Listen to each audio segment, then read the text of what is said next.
Chapter 12, Mishnah 8.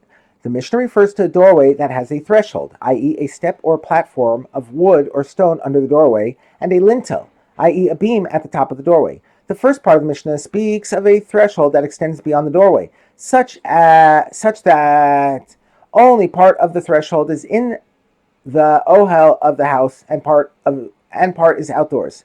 If a kazayis of corpse is stuck to or resting on the outer part of the threshold, i.e. the part beyond the outer walls of the house, Rabbi Eliezer rules that the contents of the house are tameh. Although the piece of corpse is not under the roof of the house, Rabbi Eliezer rules that its tumah spreads throughout the house, because the entire threshold, even the outer section, is considered part of the house.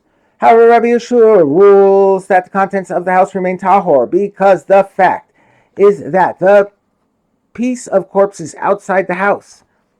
The same case, except that the piece of corpse is beneath the outer part of the threshold. If it is placed in the ground under the outer part of the threshold, the law depends on its exact location. Because the ground beneath that part of the threshold is judged to be half inside the house and half outside the house. If the piece of corpse is buried under the inner half of that section, the contents of the house become tameh. But if it is buried under the outer half of that section, they remain tahor.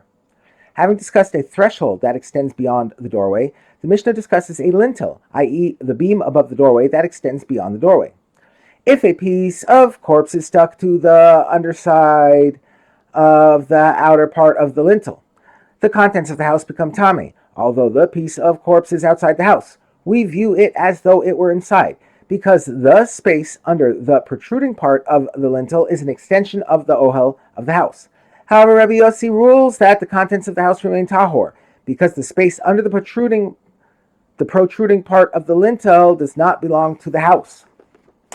The Mishnah's next case is where the piece of corpse is inside the house, and the question is whether a person touching the outer section of the lintel becomes tameh.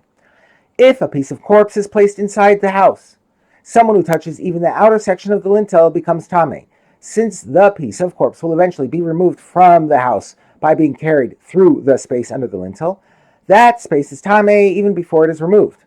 In the following case too, the piece of corpse is inside the house, but instead of touching the lintel, the person touches the threshold.